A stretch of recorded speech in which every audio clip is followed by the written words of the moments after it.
इसी आधार से परमात्मा ने जो मंदोदरी को कहा था कि तुम्हारे शंकर से ऊपर एक और परम शक्ति है, ये तो नाशवान है, इनके द्वारा दिया गया जो सुख है अक्षीणिक है, ये आपके प्रारब्ध के कर्म को नहीं काट सकते। मंदोदरी ने सारी साची मानी क्योंकि साधु कह रहे थे, दूसरी बात नहीं, फिर बातें खत्म होगी। ये तो बात कोई बताने वाला मिलता ही नहीं था उस समय, तो ये सारे नकली थे, उनकी बातों को हम ऐसे ही दृढ़ता से मानते रहे। अब मंदोदरी ने फिर वो लंकापति रावण को सुनाना चाहा। रावण के अंदर तक गोबर भरा था अहंकार शक्ति का, शंकर भगवान की पूजा करके सिद्धियां प्राप्त कर रखी थी और मांस खावा शराब पीवा उसका यह अच्छी बात कैसे स्वभाव है। तो कहने लगा कि ए मूर्ख, तो शंकर भगवान से ऊपर मानती है, देख मेरे क्या ठाठ करा के हैं, 1 लाख मेरे पुत्र हैं, 1.25 लाख मेरे नाती हैं, और देख सोने की लंका बना रखी है, अरे क्या देगा तुझे वो भिखारी। मंदोदरी ने बहुत कोशिश की पर बुद्धि भ्रष्ट के बाद पल्ला पड़ी नहीं। फिर मंदोदरी ने कहना ही बंद कर दिया। उसके बाद फिर क्या होता है कि उसने सोचा चल और कोई मेरी चर्चा सुनने वाला नहीं, ये ऐसा ज्ञान है इंसान दूसरे को सुनाए बिना रह नहीं सकता। तो उसने अपने देवर रावण के छोटे भाई विभीषण से समझाया ये ज्ञान, और विभीषण ने ये ज्ञान स्वीकारा और विभीषण ने भी परमात्मा से दीक्षा ली और वो भक्ति की। अब हम आते हैं उस बात पर कि जिस समय सीता जी का अपहरण हो गया और उसकी खोज हो रही थी, कोई पूर्व में ढूंढ रहा था, कोई पश्चिम में खोज रहा था, कोई उत्तर कोई दक्षिण में। जैसे किसी की गाय गुम हो जाए, कोई इधर घूम रहा है, कोई इधर ढूंढ रहा है, कोई ऐसे हो रहा, ऐसी दशा थी। अब यहाँ इस कथाओं से आपको बहुत सा निर्णय मिलेगा, और आपने ये कथा खूब सुन रखी थी पर इनका निष्कर्ष नहीं निकाला था। अब जैसे जड़ी बूटियाँ रखी हैं और उनकी गुण भी लिख रखे हैं, बड़ी अच्छी हैं, लेकिन उनसे औषधि बनाने वाला जब तक नहीं मिलेगा तो उन जड़ियों से क्या लाभ है, उनके ज्ञान से भी, उनकी कथाओं से भी। आपने ये भी सुना होगा कि जिस समय श्री रामचंद्र जी की सीता उठा ली गई थी और वो पेड़ पौधों से भी लिपट लिपट कर पूछ रहे थे, डकरा रहे थे, रो रहे थे, पशुओं से भी गले से मिलकर पूछ रहे थे आपने मेरी सीता देखी। आकाश से कहते हैं भगवान शंकर और पार्वती ऊपर से देख रहे थे कि नीचे कौन रो रहा है। तो भगवान शंकर ने उनको प्रणाम किया ऊपर से ही, क्योंकि ब्रह्मा विष्णु शिव ये 3 भाई हैं। ब्रह्मा जी बड़े हैं, विष्णु जी बीच वाले हैं, शंकर जी सबसे छोटे हैं। और पार्वती जी तो शंकर भगवान को सुप्रीम पावर मानती थी, एक तो पति परमेश्वर, फिर महादेव नाम से जाने जाते थे। तो पार्वती जी ने कहा कि आप महादेव होकर के किसको नमन कर रहे हैं, कि सामने त्रिलोकीनाथ भगवान विष्णु है, नीचे उनकी पत्नी सीता को कोई उठा ले गया है, वो लीला करने आए हुए। अपने बड़े भाई यानी भगवान को, विष्णु भगवान को मैं प्रणाम कर रहा हूँ। अब पार्वती जी ने सोचा कि भाई भगवान रोए, ये दोनों बात नहीं हो सकती। ये रामचंद्र दशरथ पुत्र है, ये रो रहा है, भटक रहा है, इसको आप परमात्मा कह रहे हो। भगवान शंकर बोले पार्वती आप नहीं जानते, ये सचमुच ऐसा ही है, इनको अब नहीं कोई पहचान पा रहा है। तो पार्वती ने कहा कि मैं परीक्षा लूँगी और सीता रूप बना कर जाऊँगी, यदि ये मुझे पहचान लेगा तो मैं मान लूँगी वो भगवान है, और नहीं तो मैं कतई नहीं मानूँ। तो भगवान शंकर ने कहा कि यह गलती मत करना, यदि तूने सीता रूप बना लिया तो तू मेरे काम तक गई, तू मेरे बड़े भाई की पत्नी का रूप बनाओगी तो मेरे लिए पत्नी रूप में स्वीकार्य नहीं रहेगी, तो माँ के तुल्य हो जाएगी। उस समय तो पार्वती ने कहा कि ठीक है, नहीं मैं नहीं जाऊंगी जी, अब शिव जी गए सैर सपट्टे को, और आदत है ये, इस मन का स्वभाव है कि क्या पता चलता, अभी 2 मिनट में परीक्षा लेकर आती हूँ। सीता रूप बनाया, रामचंद्र जी के सामने खड़ी होगी, जिधर से रास्ते में खोजता हुआ जा रहा था। रामचंद्र जी ने कहा कि हे दक्ष पुत्री माया, हे राजा दक्ष की बेटी, आप भगवान शंकर को कहाँ छोड़ आई, अकेली कैसे वन में? तो शर्मिंदा हुई और कहा कि सचमुच शंकर भगवान जी आपको ठीक ही प्रणाम कर रहे थे, नमन कर रहे थे, आप तो सचमुच भगवान हैं। अपने आत्मा यहाँ देखना एक पॉइंट सोचने का है। श्रीमद् भगवत गीता अध्याय नंबर 7 के श्लोक नंबर 6, 7, 8 में स्पष्ट किया है कि ये काल बोलता है गीता को, जो ब्रह्मा विष्णु में इसका पिता है। ये कहता है कि अर्जुन, बुद्धिमानों की बुद्धि और बलवानों का बल मेरे हाथ में है। जब चाहे स्विच ऑन कर दूं इनकी बुद्धि का, और जब चाहे ऑफ कर दूं। जैसे महाभारत के अंदर अर्जुन को ताकत दे दी और लाखों लोगों का नाश कर दिया उस काल से प्राप्त शक्ति से, और फिर वही अर्जुन जब श्री कृष्ण जी का निधन हो गया था, हत्या हो गई थी, और सारे यादव आपस में लड़ मरे थे, उनकी पत्नियों को लेकर आ रहा था। रास्ते में जंगली लोगों ने, भीलों ने अर्जुन को पीटा, लूटा, और वही धनुष जिसे महाभारत का युद्ध जीता था वो साथ लिए हुए रहता था उसको, और उस दिन उसके हाथ नहीं उठे, खड़ा खड़ा कांपा वो।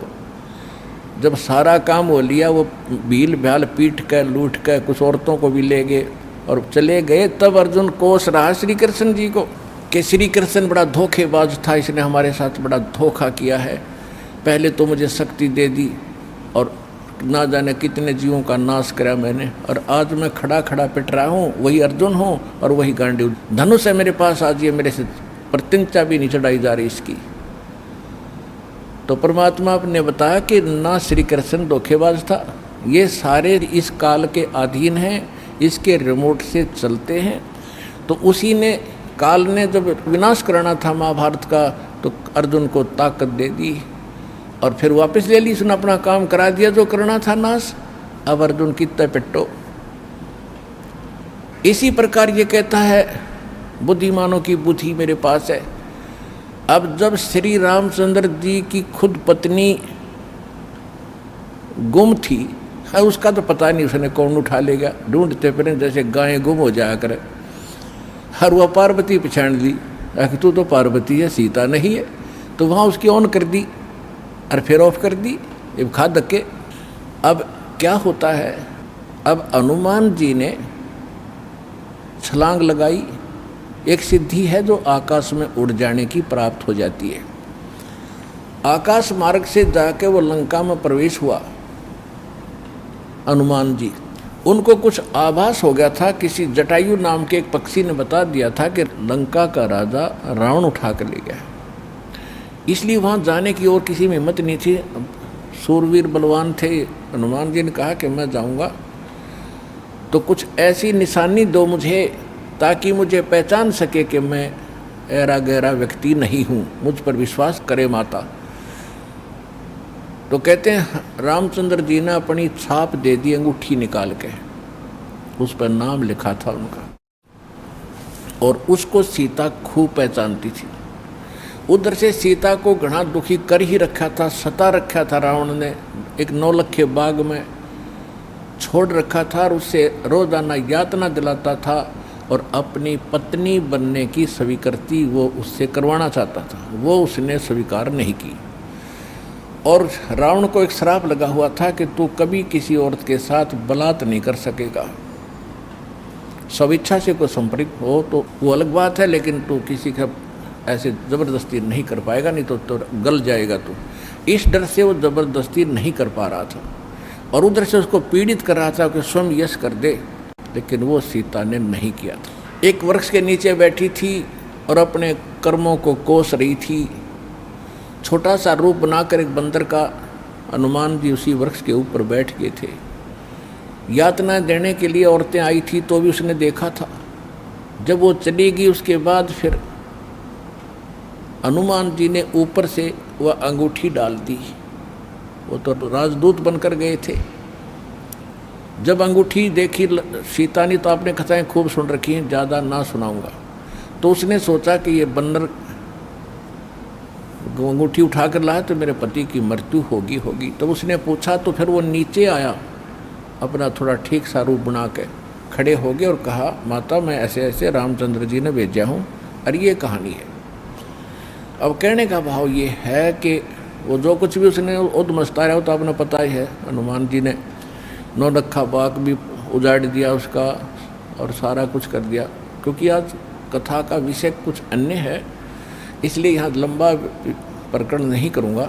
तो उसमें हनुमान जी ने कहा कि माता मुझे भूख लगी है। तो उसने कहा, इस बाग के किसी वृक्ष के फल को तोड़ के मत खाना भाई, नहीं तो मेरी पिटाई होगी। मेरे को आदेश है, कोई फल गिर जाए तो खाना, तो टूटा हुआ अपने आप तोड़ के नहीं खाएगी। तो हनुमान जी का उठा गुस्सा, उसको गुस्सा हुआ। उसने कहा ठीक है, पहले तो सारे तोड़ तोड़ कर फल खाए, फिर वो पेड़ पड़ कर समुद्र में फेंक दिए। उनको पता चला तो युद्ध हुआ, अपने पता ही है काफ़ी, फिर लंका भी फूक फाक थोड़ी बहुत जला का आ गया। और उसमें क्या कहा कि माता जी तो आप मुझे कोई ऐसी निशानी दो जिस निशानी को मैं श्री राम को दिखाऊं और वो विश्वास कर सके हाँ सीता जी की है, खोज पक्की होगी। क्योंकि इतना समुद्र को पार करके आना है, वैसे नहीं आएंगे वो। तो सीता ने अपना एक कंगन निकाल के दे दिया, कंगन हाथ में जो पैर रखा था सोने का, और कहा भाई इस चूड़ी को दिखा देना, वो खूब समझ जाएंगे। अब वो कंगन लेकर हनुमान जी ने फिर छलांग लगाई। उस दिन वो ऐसे स्थान पर आके उतरा जहां पर एक ऋषि की कुटिया थी। वो ऋषि कौन थे? मुनिंद्र ऋषि स्वयं परमेश्वर थे। वहां सुंदर बाग लगा हुआ था, कुछ क्षेत्र में एक सुंदर सरोवर भरा था जल का।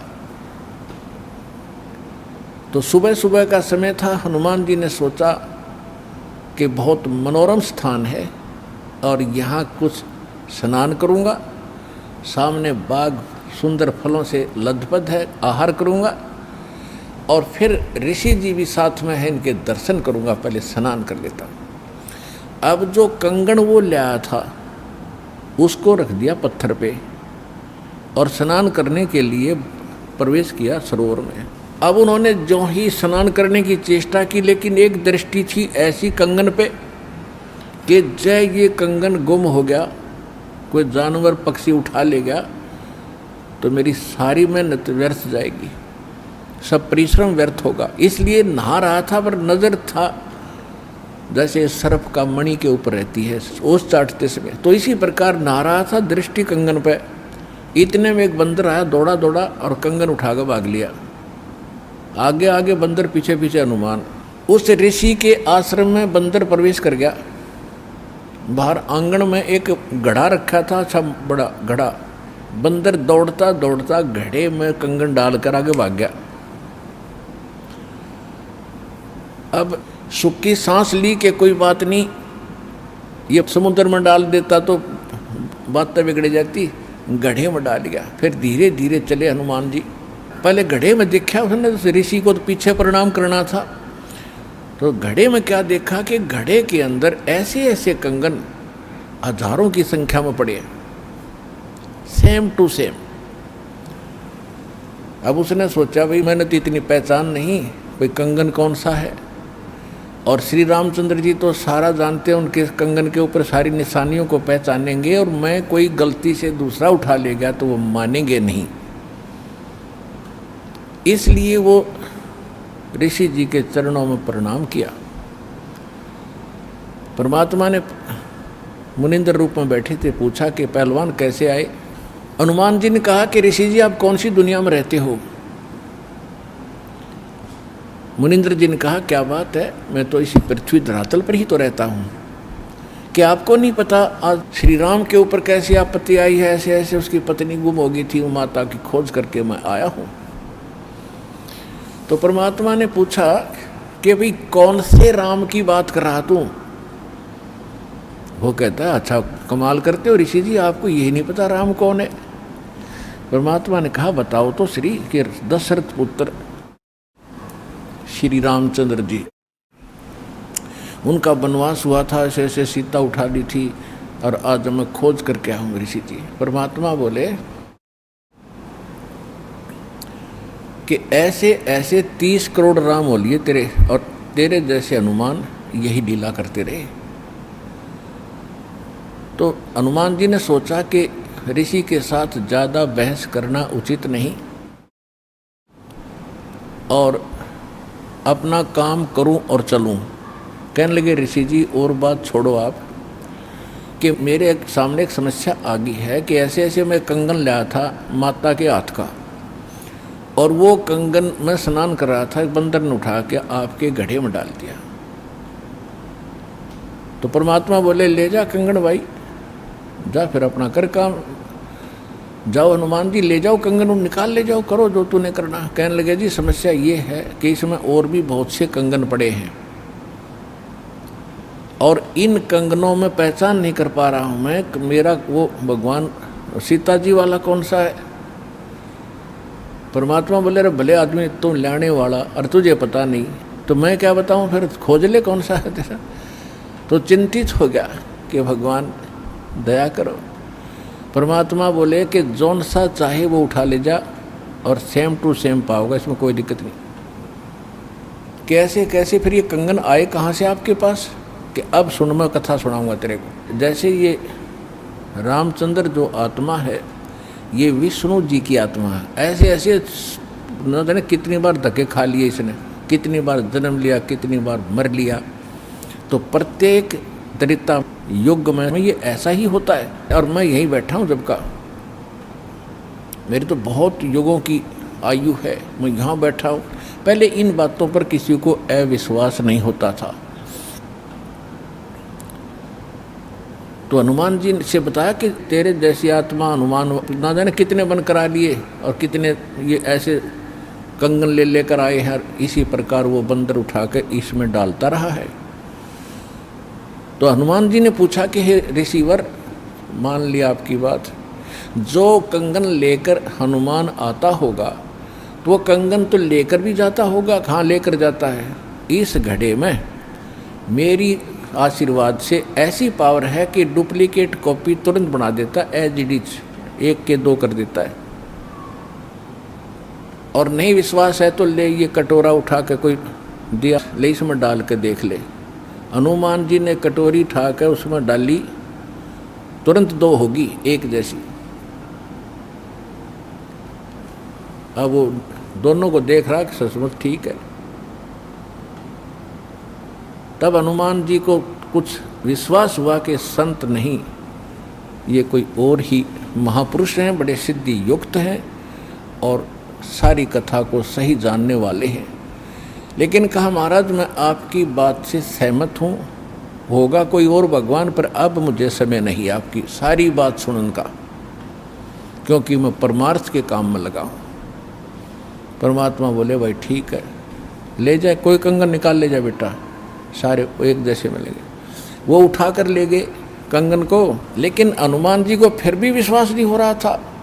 जब श्री रामचंद्र जी को दिखा दिया और रामचंद्र जी ने ओके कर दिया, जब हनुमान जी को संतोष हुआ कि 3100 की 100 सत बात हो, उधर से वो ऋषि की घटना भी नहीं भूल पा रहा था, उधर से फिर युद्ध भी शुरू होना था।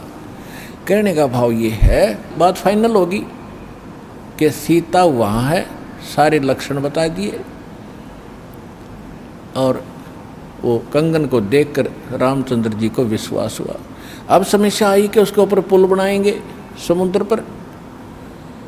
वो कथा आपको सुना दी कि 3 दिन तक स्वयं रामचंद्र जी घुटनों पानी में खड़ा होकर के याचना करता रहा।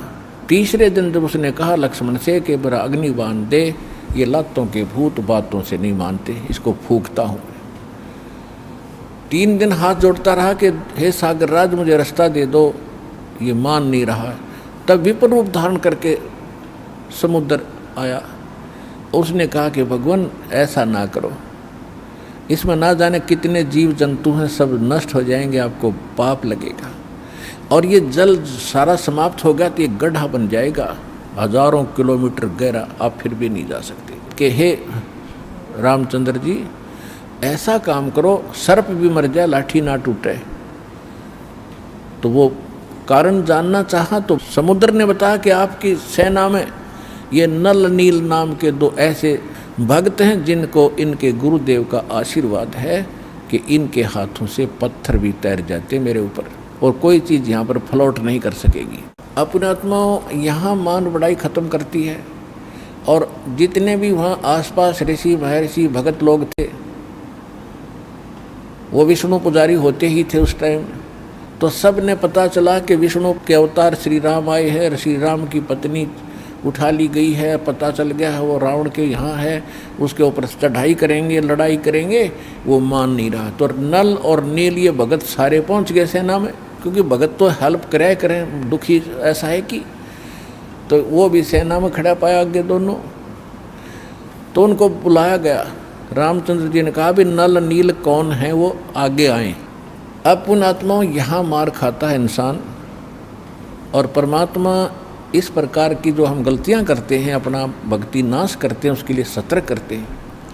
यहाँ पर क्या किया, नल और नील के मन में अभिमान आ गया, अहंकार आ गया कि आज हनुमान भी फेल, रामचंद्र भी फेल, क्योंकि पत्थर नहीं तर रहे, समुद्र पुल नहीं बन रहा। हमारे पास ऐसी शक्ति है कि पत्थर रखेंगे तैर जाएंगे, आज हमारी वाह वाह हो जाएगी। अंगद भी फेल, सुग्रीव भी फेल, जामवान भी फेल।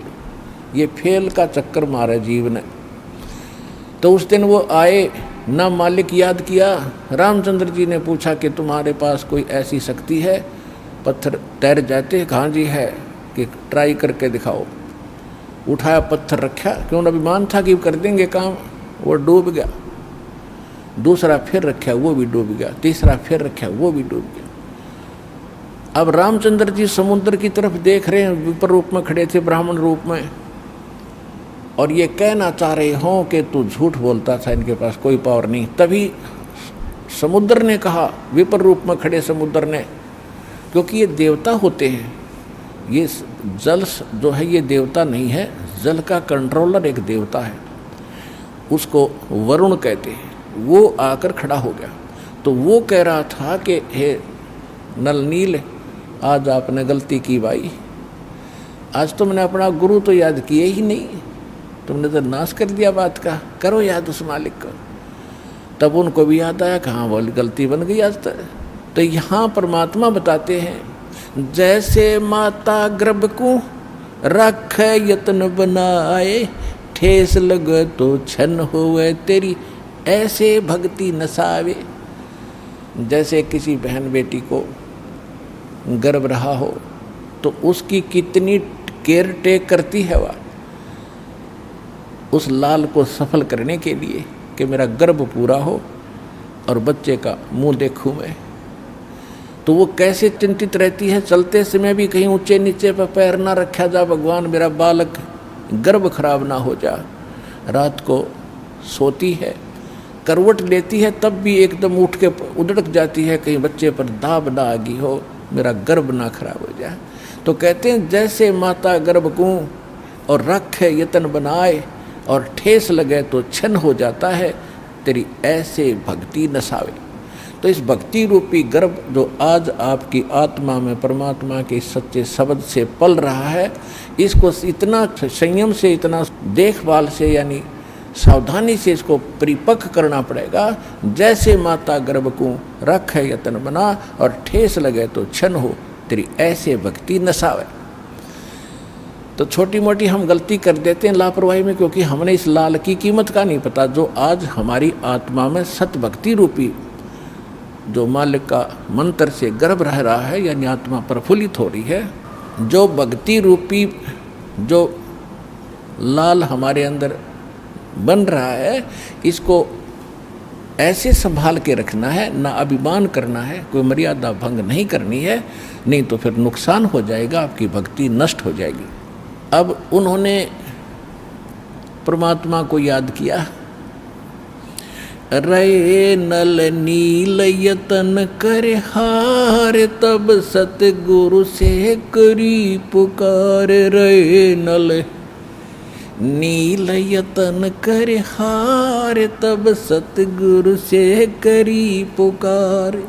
जा सतरे खोलखी अपार, सिंधु पे सिला तिराने वाले। जा सतरे खोलखी अपार, सिंधु पे सिला तिराने वाले। धन धन सतगुरु सत कबीर, भगत की पीड़ मिटाने वाले। धन धन सतगुरु सत कबीर, भगत की वो पीड़ मिटाने वाले। नल नील ने जब याचना की हृदय से, हे भगवान गलती बन गई, आपके हाथ में इज्जत है हमारी, तो उसी समय परमात्मा वहाँ प्रकट हो गए। थोड़ी सी दूरी पर सब ने देखा कि वो कौन आ रहा सामने। नल नील ने भी देखा, ये तो मेरे गुरुजी आगे, हमारी पुकार सुन ली इन्होंने। जब मुनिंदर जी निकट आए, सभी ने दंडवत प्रणाम किया। श्री राम ने, हनुमान ने, सब ने। हनुमान जी ने देख लिया, बाबा जी तो वही है भाई, ये तो बिल्कुल सही, ये तो शक्तिशाली ऋषि हैं। लेकिन उस समय और वार्ता करने का समय नहीं था। जो समस्या थी वह उनके सामने अड़ी हुई थी। तब श्री रामचंद्र जी ने मुनिंद्र ऋषि से अर्ज की थी, भगवान आज हमारे सामने ये समस्या आई है। अभिमानी रावण हमारी याचना नहीं मान रहा है। हमने उसे खूब दूत भेजकर, अंगद को, हनुमान जी को, सबको भेजकर उससे प्रार्थना कर ली है, इसको लौटा दे मेरी पत्नी को। वो माना नहीं। अब नहीं माना तो हमने युद्ध करना पड़ेगा और उसके लिए रास्ता चाहिए समुद्र पर। समुद्र रास्ता दे नहीं रहा। इसने विधि बताई कि आपके शिष्यों के पास यह शक्ति थी। मेरा दुर्भाग्य कि आज इनके हाथों में भी शक्ति नहीं रही। तो परमेश्वर ने कहा कि आज के बाद इनके हाथों में यह शक्ति रहेगी भी नहीं। इन्होंने बहुत बड़ी गलती की है, जो मैं रोज़ बताता हूँ कि अभिमान से भगवान कोसों दूर है। और इतने दिन के बाद इतना दुख था इनके ऊपर, इन्होंने फिर बकवास कर दी। अब इनके पास यह शक्ति नहीं रही। तो श्री रामचंद्र जी ने कहा कि हे ऋषिवर, मेरी समस्या का समाधान करो। जब आप अपने बच्चों को, अपने शिष्यों को आशीर्वाद दे सकते हो सिला तिराने का, तो आप खुद भी कृपा बख्श सकते हो, मेरे लिए लंका में जाने का रास्ता बना दो। तब परमेश्वर ने कहा ठीक है भाई, मेरा वचन है तेरे बाप तय। परमेश्वर ने कहा था कि तेरे बाप से मेरा वचन है कि तेरा पुल बनवाऊंगा। अब ये रामचंद्र जी का समझ में नहीं आई कि मेरे बाप से और क्या वचन है इनका, क्या वायदा है। परमात्मा ने अपनी प्यारी आत्मा धर्मदास जी को बताया था कि जब मैं प्रथम सतयुग में सतलोक से यहाँ आ रहा था, तो बीच में इस काल की एक तपस्या है, वहाँ पर जीव दुखी किए जा रहे थे और मैं जोग जीत रूप में अपने पुत्र के रूप में वेशभूषा में था। तो इसने पहले मेरे साथ कुछ बकवास करी थी, ज्योत निरंजन ने इसकी पार नहीं बसाई थी, तो मेरे चरणों में गिर गया था। और इसने मेरे से वचनबद्ध करवा कर कुछ प्रार्थना की थी कि कुछ और सुविधा मुझे देना। उनमें से एक तो ये थी कि मेरा पुत्र विष्णु श्री राम रूप में जाएगा, और ऐसे उसके प्रारब्ध में लिखा है कि उसकी पत्नी को रावण उठाएगा, समुद्र पर पुल नहीं बनेगा, आपके बगैर वहाँ कोई कृपा नहीं कर सकेगा, उसकी हेल्प नहीं कर सकेगा। तो परमात्मा ने स्वीकार किया था कि मैं ये काम भी करूँगा। फिर दूसरा वर्ग किया था कि वो फिर समुद्र के ऊपर उसने जो तीर त्यार दिखा के ज़बरदस्ती धमका के रास्ता लेना चाहा था, इसका प्रतिशोध समुद्र लेगा।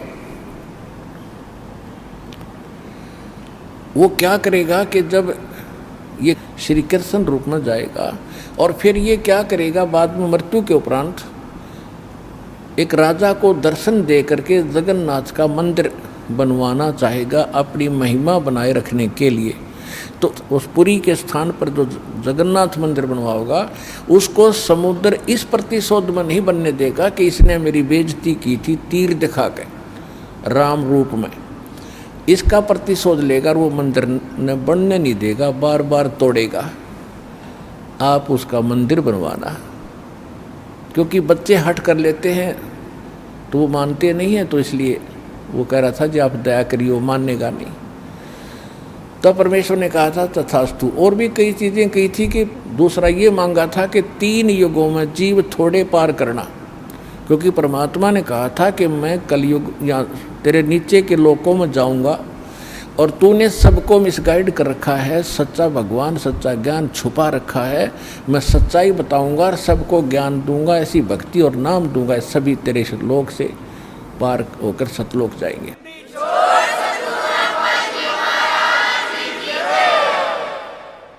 तो इस बात से वो बहुत दुखी हो गया कि तो मेरा नाश करेगा, मेरे बाग को उजाड़ेगा, क्योंकि काल ने हमारे को मिसगाइड करके, धोखा करके, मूर्ख बना के, विवश करके और इस कच्ची बेड़ियों से बांध रखा है, ये शरीर दे दिया, इसमें हाड़ चाम मांस सारा, थूक टट्टी पेशाब सारा भरा पड़ा है और हमने इतना प्यारा लगा है ये छूट नहीं जा।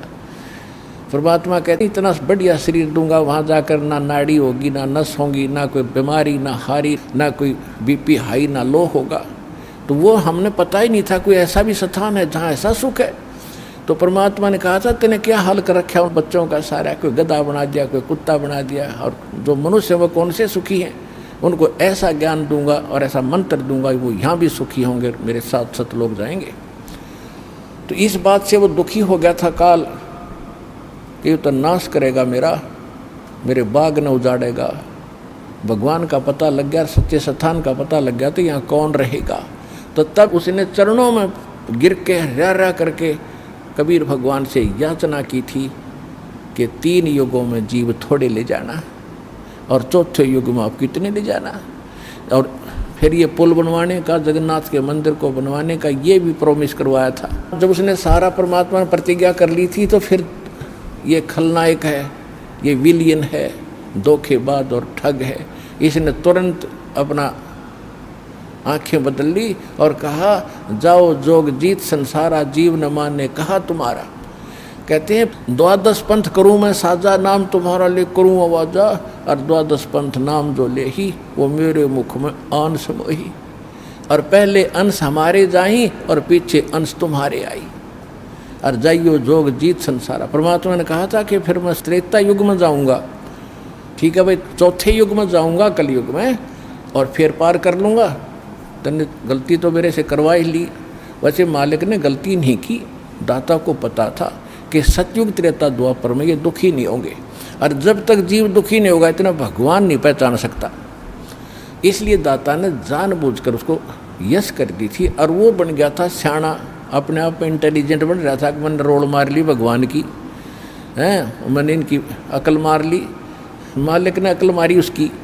अब वो क्या कह रहा था कि देख लेना कलयुग जब आएगा, पहले मैं अपने दूत भेज कर ऐसा गलत प्रचार करवा दूंगा, ब्रह्मा विष्णु महेश तक सीमित कर दूंगा, कोई पत्थर कोई पानी कोई मंदिर कोई मस्जिद गुरुद्वारों में बांध दूंगा, और पहले अंश हमारे जाई पीछे अंश तुम्हारा आई, जाओ जोग जीत संसारा, जीवन मन फिर कहा तुम्हारा।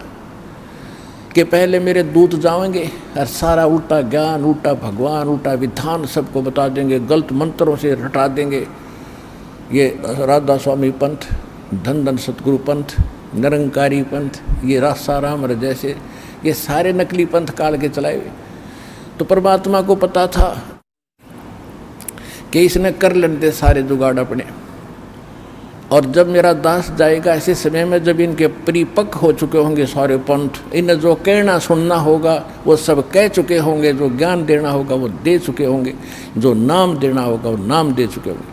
और जब मेरा दास जाएगा वो प्रमाणित करके दिखाएगा कि सच्चाई ये है, झूठ ये है, तो 2 मिनट में मेरे बच्चे मुझे पहचानेंगे और मेरे पास आ जाएंगे।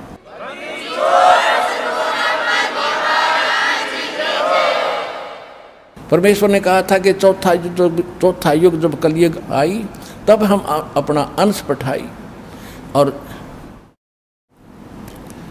घर घर देखो बोध विचारा, और सत नाम सब ठोर उचारा।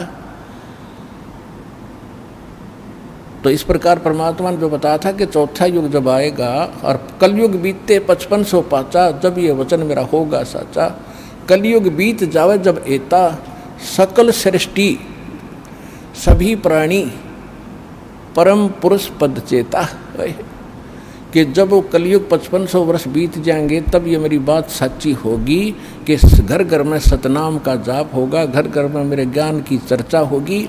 लेकिन ये उस समय सच्चा होगा जब कलयुग 5505 बीत जाएगा, और उस समय सभी को पता होगा कि एक परम पद है। कौन सा? गीता अध्याय नंबर 18 के श्लोक नंबर 62 में, जिसके विषय में कहा कि अर्जुन तू सर्वभाव से परमेश्वर की शरण में जा, उसकी कृपा से तू परम शांति को और सनातन परम धाम को, शाश्वत स्थान को प्राप्त होगा। गीता अध्याय नंबर 15 के श्लोक नंबर 4 में कहा कि तत्वदर्शी संत की प्राप्ति के उपरांत उस तत्व ज्ञान से इस अज्ञान को काटकर उसके पश्चात परमेश्वर के उस परम